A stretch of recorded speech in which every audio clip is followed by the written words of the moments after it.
Wangi taata wa. Ompulidde nga nfuuse ekirala.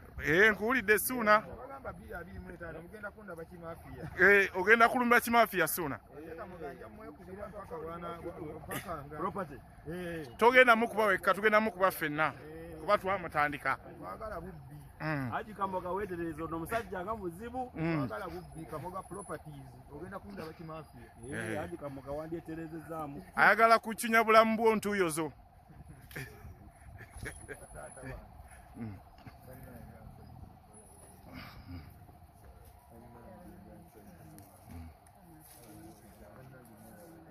Why is that? Hey, kituufu.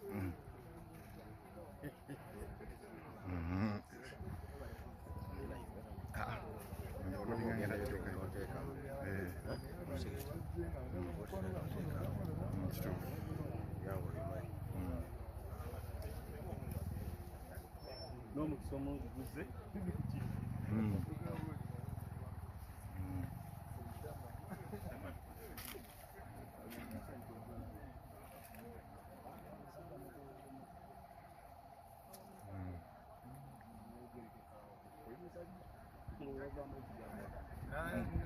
Maze balaba. Maze kulaba nga we muli katooza bayinza okuvamu ekigambo naawe. Mbadde ndaba mwe mulya. Nkakasanga ebizibu bijja biraba nga mugenda. Weerenda kuganya. Omukulu.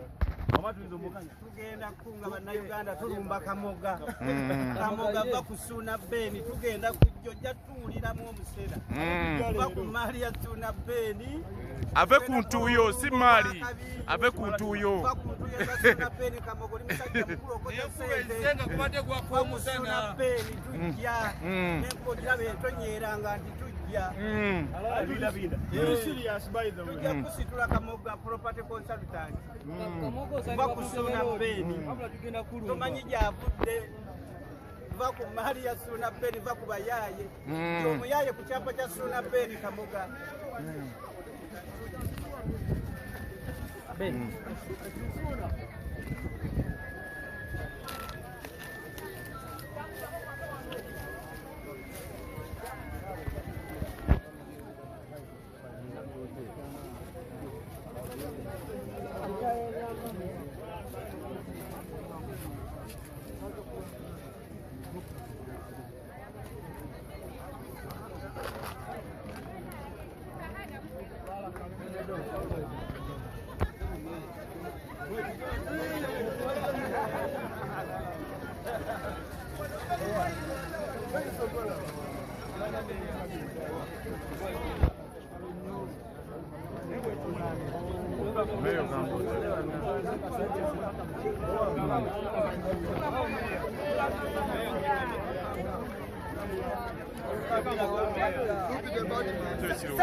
Sasa mafona wata.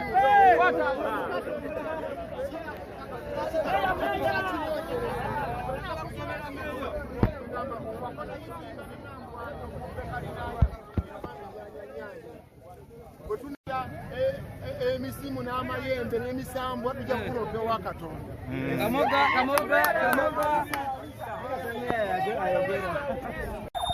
Ogambo tasebo. Obulamu bugamba ki? Kyalo byerere mwana. Tukusanze kuziika sebo. Kuzika kwa mama wa Ssuuna Beni mama wange ze Ssuuna okimanyi. Sebo. Bale n'okuzika mama wange mwana. Ne bazanyo bonna abasobodde. Sebo. Nga bayimbi, bannamawulire. Sebo. Buli muntu yenna asobodde okubeera awo. Kyakabi Ssuuna Beni musajja waffe. Ataliwo fiti ayagala buli muntu. Sebo. Bwetuna mubeererawo mwana. Embeera Ssuuna Beni gy'ayitamu n'obulamu nga bwe butambudde. Okuziika kuno n'okufa kwa maama we erimu abatutumufu. Bubaka ki bwowa abantu abali eyo? Obubaka bwempa abantu abali eyo. Sebo. Just tusabire muganda waffe Ssuuna Beni. Embeera gy'alimu ya bulabe nnyo kugamba. Tomanya bulumi bumutuuseewa kuba yamanyi kyawulira ye munda. Tusabire busabizi tumugumye tumubeererewo buli kyeyeetaaga kyonna tukimukolere. Era nkowula n'abantu enkya makutano tugenda kwakyagala muje tubeerewo era weyo olubugo lwa Suna Ben Suna Ben wabadde wali ng'ayogera ne speech etambula kati ku mikutu ayogedde ng'ogyeko bino byonna ebya mami okuvaawo obulumi abulina agamba omwaka oguwedde tegubadde mulungi gy'ali gwe gumu kugwaleeta n'ebizibu bino maama we byabaddemu tugambe mu mbeera yonna bizibu Suuna byabadde ayitamu ow'erinnya munno byebireese abamu batunula ng'ebivuddeko mukyala Kayondo n'okuba nti ebizibu bambi biri awo kituufu kituufu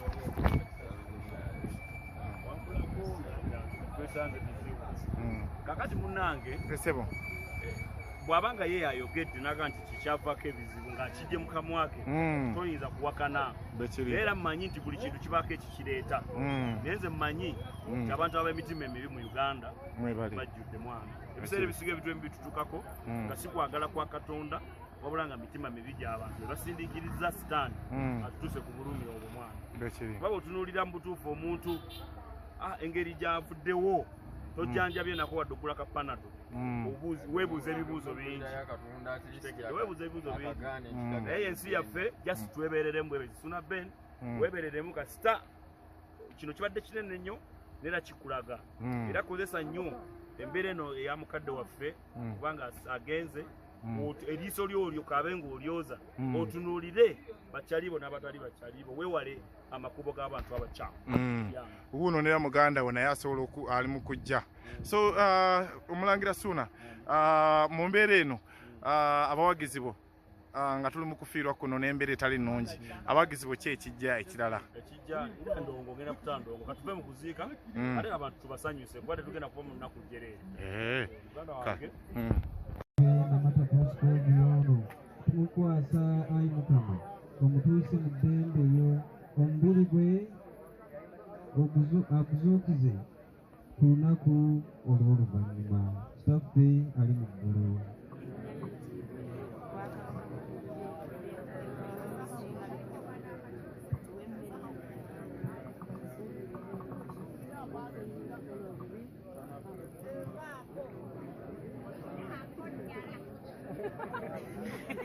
Steven Sekapatsi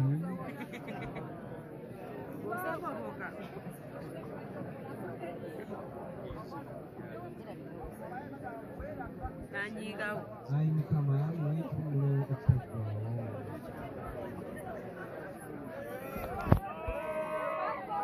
ayi Mukama n'ekitulo ekitaggwaawo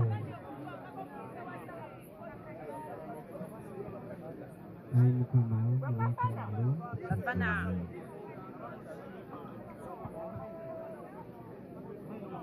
Omukama abeere nammwe n'omukyamamuza wa buli kantu Patri ne Mwana ne n'omutuukirivu gubatekere kusigaye nammwe emirembe n'emirembe nga tugenda okuziika twensabe omukadde waffe ono abadde munnajje tetumuweeyo essaala emu eya Maama Mariya olw'okubeera ejje lyabaddemu mu kisomesa kino ate n'eri ekimaanya egattibwamu nga tugamba nti mirembe Mariya Omukama ali naawe waweebwa omukisa mu bakazi bonna neeza n'enda neewansi Mariya omutuukirivu nnyina Katonda tusabire ffe aboonoonyi kaakano ne mu kaseera ak'okufa kwaffe ayi Mukama omwesimu ekitaggwaawo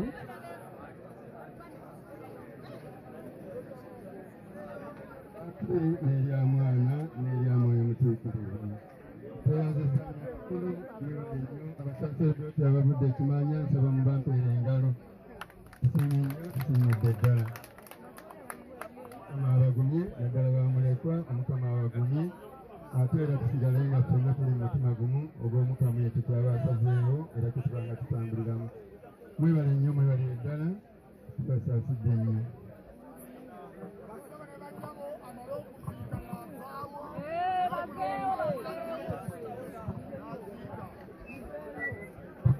kyayogedde kituufu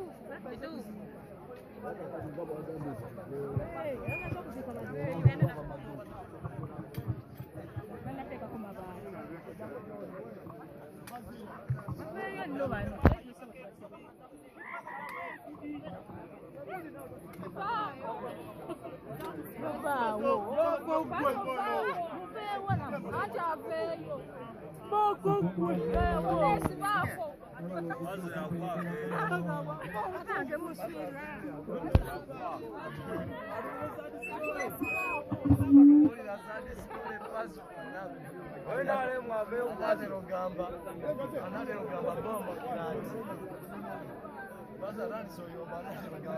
Basobola banya Sinamu gwatu sani